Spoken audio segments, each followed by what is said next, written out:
네, 반갑습니다. 감정이라고 하는 거는 우리가 보통 뭐 기쁨이나 슬픔 이런 것들을 감정이라고 생각할 수 있는데 정식을 얘기해요. 정식. 정식이 무슨 한정식 얘기하는 게 아니고요. 범정의 의식으로 말아내놓은 그 얘기하는 거예요. 범부의 정식. 근데 범부의 정식이 앞에 또 수식어가 붙어요. 뭐라고 붙느냐? 망상의 범정 이렇게 붙어요. 망상의 범부의 정식으로 말미암아 대말아내 놓은 것들. 그게 오바이트라는 거예요. 여러분 중생의 망상의 정식으로 범부의 정식, 범정이라고 그러죠. 범부의 정식으로 말미암아 일어난 이런 것들이 정말 오바이트는 토사물에 불과한 것이지 무엇을 쓸 데가 있겠어요. 그래서 여러분들한테 무슨 불교를 해설해 놓은 책이나 힐링되는 책이나 위로받는 좋은 글, 좋은 말씀 이런 것들에 현혹되지 말고 그런 것들 좀 그만 보시고 경전 보라고 말씀드리는 거예요. 여러분 경전 보세요. 경전에 보면 부처님께서 범부의 정식을 가지고 범부의 정식을 굴려서 해놓은 말씀 어디 있는가? 그런 거 전혀 없습니다. 그야말로 항상 근본을 드러내놓고 근본의 자리에 처해서 항상 말씀하고 계세요. 부처님께서 어떻게 근본의 자리에 항상 처해서 말씀하셨는가를 단적으로 예를 든다면 여러분 경전에 보면 이런 말씀 있죠.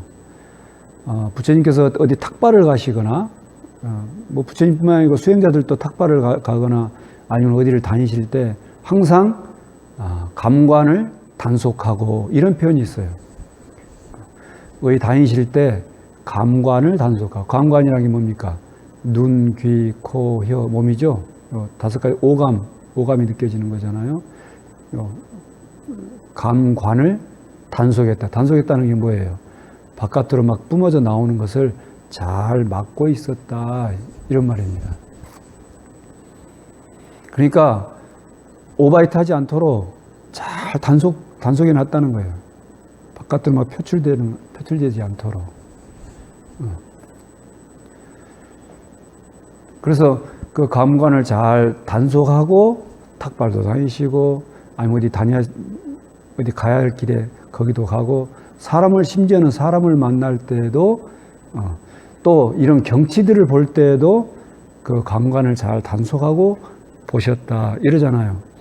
여러분 화엄경에 보면은 수행자의 일과에 대해서 해놓은 정행품이라는 품이 있는데 그 정행품에 보면은 아침에 일어나면 일어났다고 알아차리고 또 양치할 때는 양치한다고 알아차리고 세수할 때는 세수한다고 탁발하러 갈 때는 탁발하러 간다고 탁발하러 가는 길이 울퉁불퉁하면 울퉁불퉁하다고 저 들판을 보면 들판을 보고 있다라고 이렇게 모든 걸 다 알아차림하고 수행자가 하루에 마지막에 잠들 때 나는 이제 잠든다라고 잠든다는까지 알아차리고 심지어 잠자고 있을 때에도 알아차림한다라고 하는 그런 말씀이 있어요. 이게 감정이 오바이트하지 않고 잘 단속하고 있는 것을 얘기해 주는 겁니다. 혹시 여러분들 화엄경 경전 가지고 계시면 화엄경 정행품에 한번 보세요. 정행품 보면 그 일과가 잘 나와 있어요. 또 하나 경전에 보면은 자바안경에는 꽃화자를 써서 화경이라는 이름으로 되어 있고 상유타 니카에 보면은 영꽃경 이렇게 되어 있습니다. 그 경전에 보면 여러분 많이 아실 거예요. 꽃향기를 훔친 스님, 꽃향기를 훔친 수행자 뭐 이렇게 해가지고 여러분 들어보셨을 거예요. 거기 보시면 한 수행자가 명상을 하고 있다가 수행을 하고 있다가 연못에 딱 앉아 있는데 향기가 이렇게 싹 오는 거예요. 그래서 향기를 하고 참 맡았어요. 연꽃 향기 어떻습니까? 참 향기롭잖아요. 그래서 연꽃 향기를 딱 맡았는데 그랬는데 갑자기 옆에 있던 천신이 나타나가지고 그 수행자에게 그대는 도둑놈이다 이러는 거예요. 그러니까 이 수행자가 바로 천신한테 반문을 하죠. 나는 꽃을 꺾지도 않고 꽃을 빼앗지도, 향기를 빼앗지도 않았습니다. 꽃을 꺾지도 않고 향기를 빼앗지도 않았습니다. 다만 나는 그냥 꽃 그 연못 주변에 앉아 있어서 향기가 날라온 것을 그냥 향기를 나는 맡았을 뿐인데 왜 그대는 나에게 도둑이라고 이렇게 얘기하는가? 천신이 답합니다. 그대는 향기를 쫓아가 버렸다. 향기를 따라가 버린 거예요. 범부의 정식이 오바이트 해버린 거예요. 그 천신이 그렇게 딱 집어줘요. 그런데 그것을 이 수행자는 수긍하지 못해요. 그래서 이 수행자가 다시 묻습니다. 아니 저기 봐라. 지금 저렇게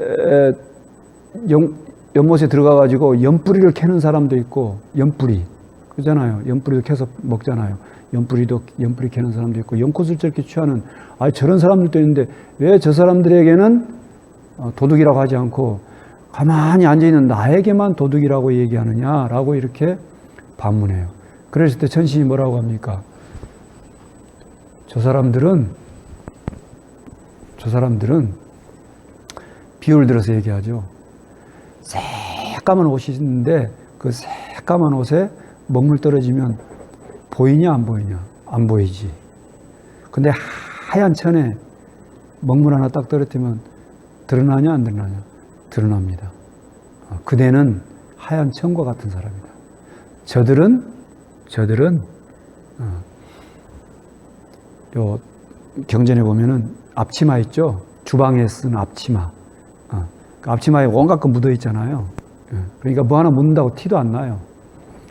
그런 앞치마를 입고 있는 그런 앞치마하고 같은 것이다. 근데 그대는 아주 하얀 천과 같다라고 이렇게 얘기해요. 그러니까 그때 비로소 알아채요.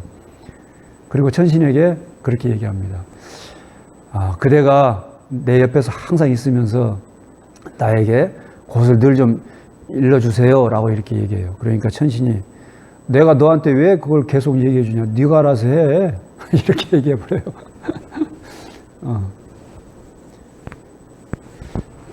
여러분, 감정의 오바이트라는 게 뭔지 아시겠습니까? 아니, 비설, 신, 심지어 의까지. 아니, 비설, 신에서 드러나는 것들을 바깥으로 향해서 나가는 것은 이것은 마음속에서 일어난 정식의 오바이트라는 건 금방 이해할 건데 우리의 의식,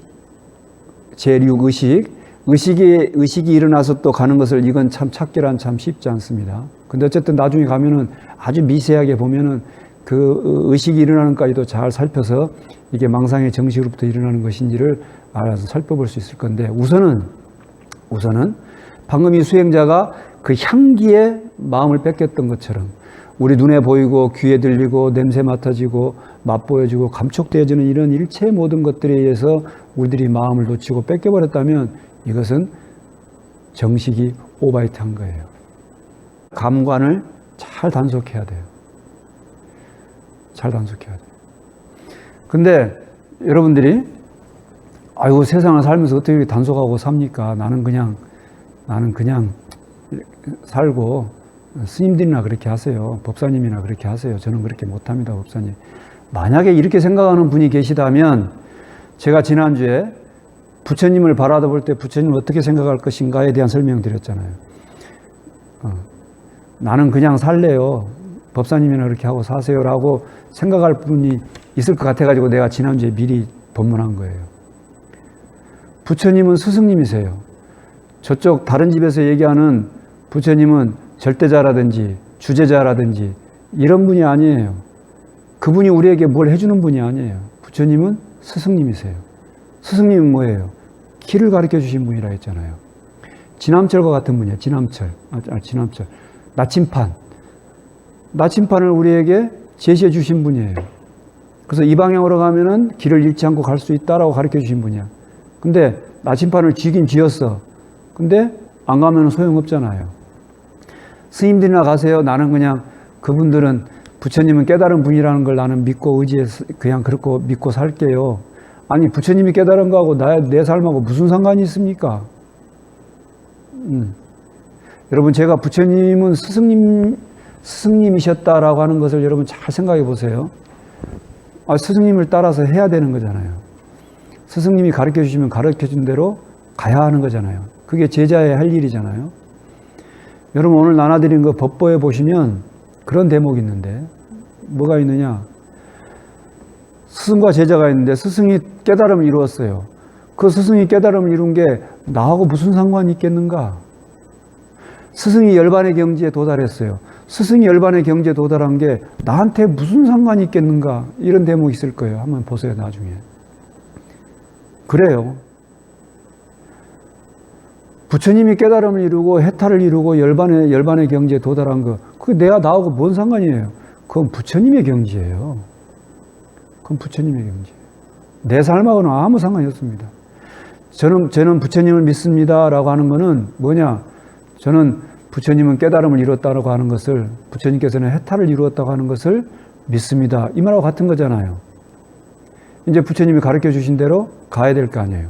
그게 뭐냐? 감관을 잘 단속하고 망상의 정식에서 일어난 오바이트를 하지 않고 이제 안이 비설신의 안으로 육군들을 잘 살펴봐라. 그러면 그 바깥으로 드러난 색성양 미촉법에 의해서 휩쓸려 가던 이런 것들을 잘 단속할 수가 있다. 잘 들여다봐라. 지금 그거 아니에요. 근데 그것을 하지 않고 그거 너무 힘들 것 같아요. 그러니까 나는 그냥 부처님만 믿고 살게요. 부처님 믿는 거 아무 상관은 내 삶하고 아무 소용이 없어요. 부처님 뭘 해주는 분이 아니라니까요. 부처님은 이렇게 하면은 나처럼 부처가 될 수 있다는 걸 증명해 주는 분이에요. 증명했던 분. 여러분 그렇게 보시면 될 것 같아요. 부처님은 스승님이세요. 제자들에게 부처님 당시 때 제자들에게 스승님이셨잖아요. 마찬가지 지금도 우리에게 스승님이시죠. 진리로서 법으로서 스승님이시잖아요. 이제 그 길을 우리가 이제 가기만 하면 되는 거죠.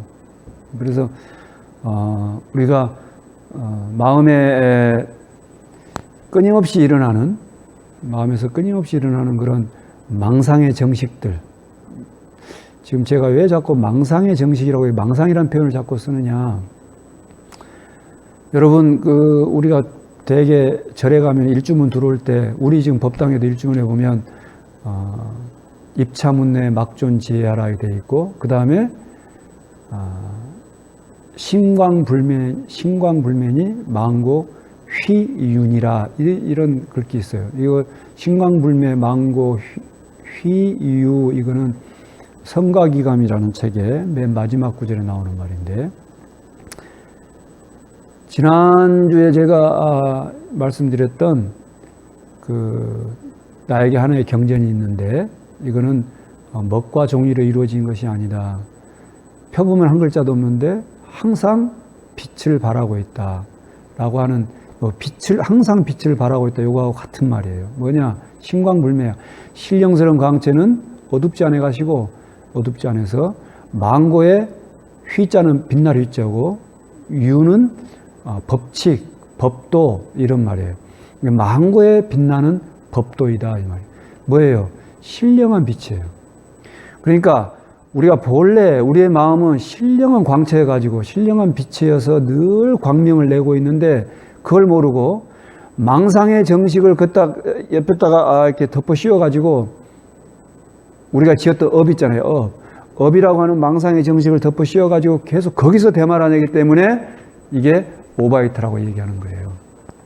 근데 그 망상의 정식을 싹 걷어내고 나면은 항상 광명을 내고 있는 그것, 종이와 먹으로 만들지 않은 그 본래 그 빛나는 것, 그걸 신광, 신령스러운 광채, 다른 데서는 또 뭐 심광, 마음의 광채, 또 이렇게 뭐 여러 가지로 표현할 수 있는데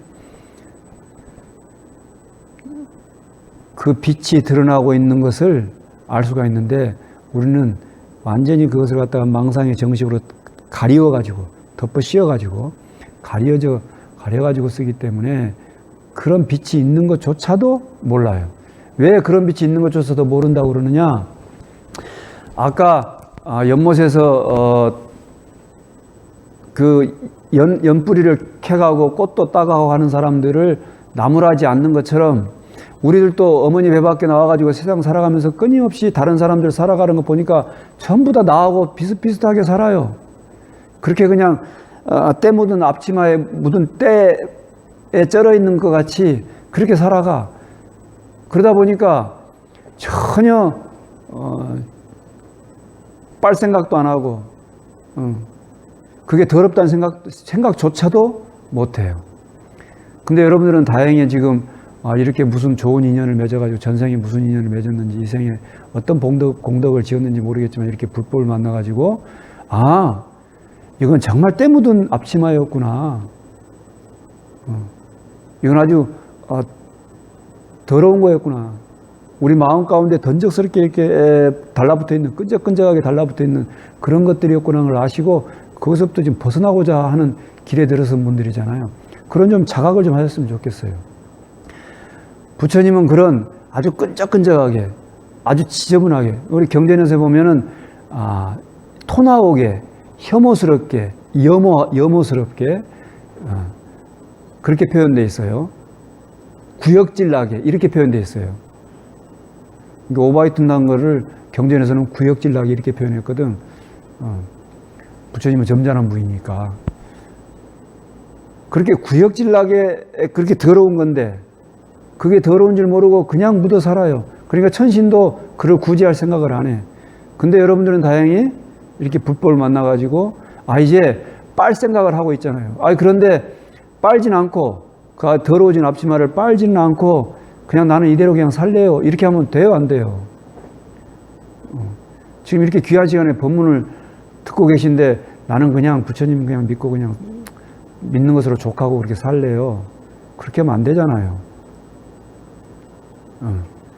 그런 데서 마음의 족함을 얻으면 안 돼요. 우리는 본래 맑은 아주 깨끗한 신령스러운 그 강체의 그런 마음을 가지고 있는 그런 존재들이에요. 그래서 그것을 밝혀야 될 거 아니에요. 근데 그것을 못 밝히게 돼 있어. 아까 그 앞치마에 오염되어 있는 더러운 앞치마라고 표현했는데 왜 그게 앞치마라고 더러운 앞치마라고 표현하느냐? 경전에 여러 가지가 나오는데 가장 크게는 108번뇌가 있죠. 108번뇌가 뭡니까? 육군, 육경, 육식이 어우러져 가지고 과거, 현재, 미래에 괴로움과 즐거움이 서로 뒤섞여서 너무 말이 빠른가요?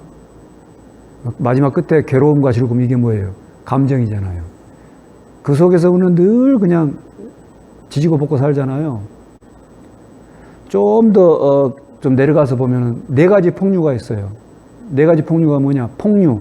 물살이 막 거칠게 내려와요. 그 거칠게 물살이 내려오는 거 어때요? 그 물에 있으면 휩쓸려 가버리잖아요. 안주할 수 있는 섬을 찾지 못한다면 휩쓸려 가면 결국 죽잖아요. 안전한 거, 피난처를 얻어야 되는데 그 피난처가 우리 불법이잖아요. 근데 어떤 폭류가 있기 때문에 우리는 그 섬이, 법이라는 섬, 나라는 섬에 그 피난처를 얻어야 되는가? 4가지 폭류가 있다. 욕폭류, 욕망할 때 욕. 그 다음에 견해에 대한 폭류. 그 다음에 유폭류, 있을 유자, 유폭류.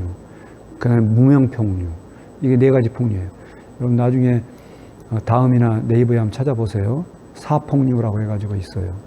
4가지 폭류. 이건 욕계, 색계, 무색계에서 우리가 끊임없이 뭔가를 찾아 헤매는 붙들려 있는 것들을 얘기해요. 4가지 폭류예요. 또 오계라는 게 있죠. 5가지 덮음. 계라는 게 덮을 계자거든. 덮여 있는 게 있어요. 오계가 뭡니까? 탐욕. 그 다음에 진해. 진해가 뭐예요? 분노하는 거죠. 진해. 그 다음에 혼침. 흐리멍텅하고 나태한 거. 그 다음에 도거. 막 들떠 있거나 아니면 후회하거나. 5번째는 의심하는 거. 이런 것들이 있어요. 4가지, 5가지. 그 다음에 10가지가 있어요. 뭐예요? 오화분결, 오상분결. 오화분결은 뭡니까? 첫 번째가 유신견. 내 몸이 있다고 얘기하는 거예요. 개금신견. 잘못된 계율을 믿는 거예요. 잘못된 금기사항들을 따르는 거예요. 감각적 욕망. 욕망이잖아요. 그 다음에 적의, 분노. 적대적인 생각을 내는 거. 분노, 진해. 다 이게 포함되는 거잖아요. 그럼 5번째가 뭡니까? 의심하는 거. 아까 5개에서도 마지막에 의심이 있었죠. 여기도 의심이 들어가요. 오상분결은 뭐냐? 색계에 대한 욕망, 무색계에 대한 욕망. 그 다음에 도거, 막 아까 얘기했잖아요. 들뜨는 거. 그 다음에 자만하는 거, 교만한 거. 요 자만과 교만에는요, 나는 잘났다라고 하는 것도 들어있지만 나는 못났어요 라고 하는 것도 똑같이 들어있어요. 마지막이 뭐냐? 무명이에요. 아까 사폭류 가운데 무명폭류 있었죠? 여기도 오상분결에도 마지막이 또 무명이에요. 이렇게 거칠게는 육근과 육경이 만나서 일어나는 육식에 의해서 일어나는 모든 과거, 현재, 미래의 괴로움과 즐거움에 대한 이런 번뇌들. 4가지 폭류, 5개, 오화분결, 오상분결, 이런 모든 것들이 우리들을 끊임없이 이런 것들에 어머니 배 밖에 나오면서부터 모든 사람들이 그렇게 살고 있기 때문에 이게 때인 줄 모른단 말이에요. 이게 번뇌인 줄 몰라. 이게 망상의 정식인 줄을 몰라요. 근데 다행히 우리는 이렇게 불법을 만나서 이게 망상의 정식인 줄 이제 들었잖아요. 이제 알았잖아요. 지난번에 뭐라고 했습니까? 지견한다고 그랬죠? 볼관자, 볼견자 얘기했죠? 이제 봐야 돼요. 해탈양, 계양, 정양, 해양, 해탈양, 해탈, 지견양 그런다 했잖아요. 이제 지견, 알고 보는 거예요. 아, 이런 108번뇌, 사폭류, 5개, 오화분결, 오상분결 이런 것들은 망상에 의한 오바이트였구나. 정식에 의한 구역질 나는 것들이었구나. 이걸 알고 어떻게 해요? 그럼 구역질 나는 것이라는 걸 알고 정말로 그런가 보는 거예요. 이제 바야흐로 볼 때예요.